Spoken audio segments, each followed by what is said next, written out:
बसंतपुर नामक एक छोटे से गांव में लता और घनश्याम नामक पति पत्नी अपने दो बच्चे पिंकी और चीकू के साथ एक छोटे से घर में रहते थे।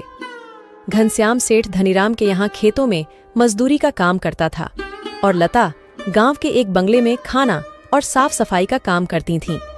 दोनों पति पत्नी खूब मेहनत और मशक्कत करके अपने और अपने बच्चों का पेट भरते थे। यूं तो हमेशा ही गर्मी के समय 40 डिग्री तक तापमान चला जाता था, लेकिन इस साल तापमान बहुत ज्यादा बढ़ गया था, जिस वजह से बसंतपुर गांव के लोग बहुत ज्यादा परेशान थे। दिन हो या रात हो, लोग गर्मी से बेहाल थे। इस साल तो बहुत ज्यादा गर्मी पड़ी है। इतनी कड़ी धूप में काम करना बहुत मुश्किल हो गया है। घर से निकलते ही पसीना बारिश की तरह टपकने लगता है। इतनी भारी गर्मी में तो काम पर भी जाने का मन नहीं करता। न जाने इस साल की गर्मी कैसे कटेगी। चलो अच्छा, मैं काम पर जाता हूँ, वरना सेठ गुस्सा करेंगे। घनश्याम मजदूरी पर चला जाता है। पिंकी और चिंकी एक सरकारी स्कूल में पढ़ते थे। लता पिंकी और चिंकी को स्कूल छोड़कर काम पर चली जाती है। उस बंगले में मालकिन हेमलता और मालिक रामचंद्र अपने दो बच्चे टीना और शिवम के साथ रहते थे। अरे लता, आ गई तू। अब चल जल्दी से सारे काम निपटा लो।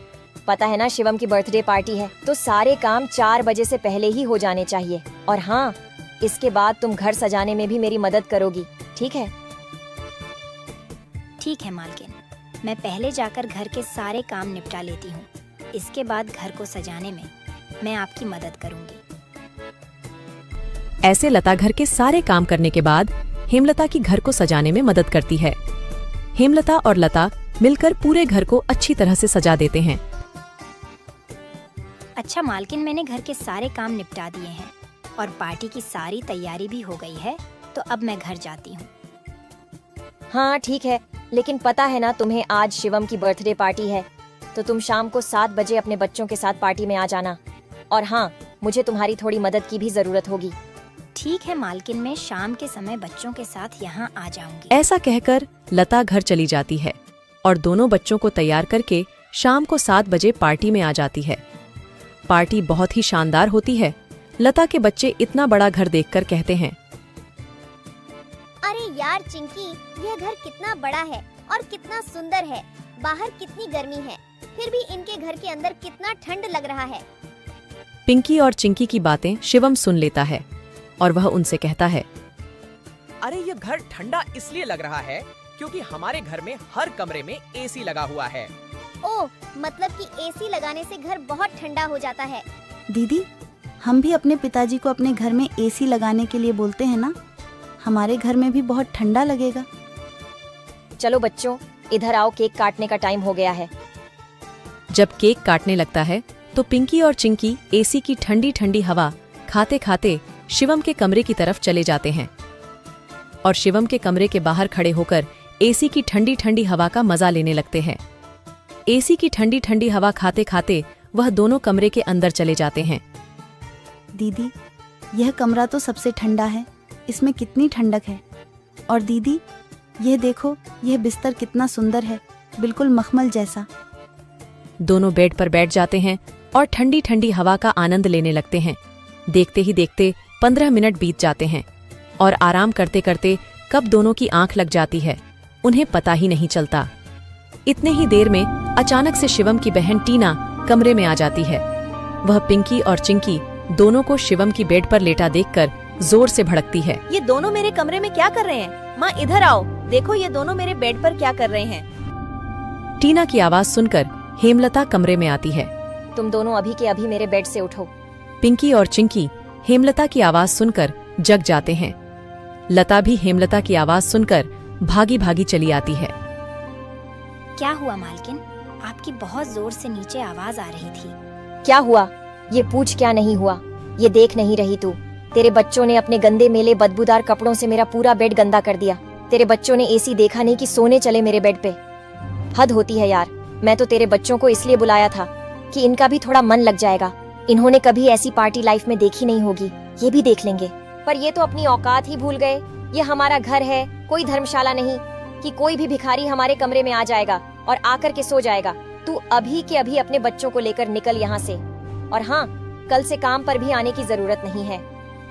मालकिन ऐसा मत करो, मेरी बात तो सुनो।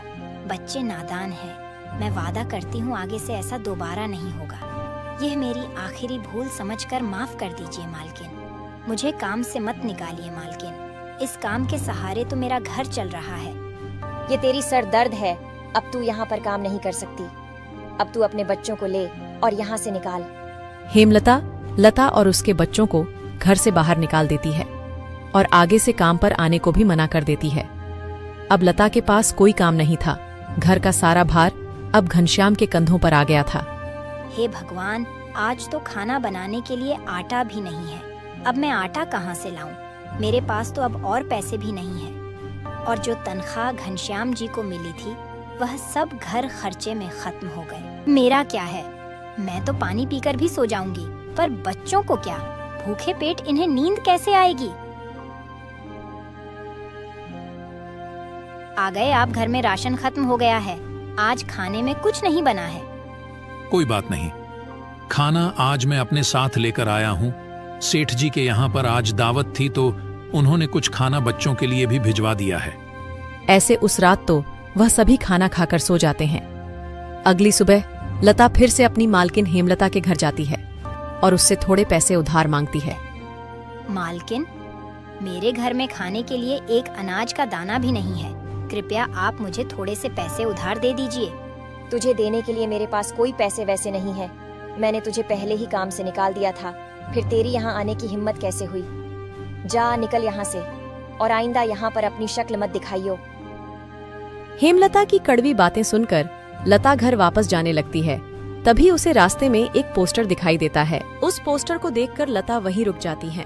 पकोड़े बनाने वाले की जरूरत है। अधिक जानकारी के लिए इस दिए गए नंबर पर कॉल करें। पकोड़े बनाने तो मुझे आता है। अगर यहाँ मेरी नौकरी लग जाए तो घर का खर्च चलाने के लिए कुछ पैसे आ जाएंगे। ऐसा सोचकर लता उस पते पर पहुंच जाती है।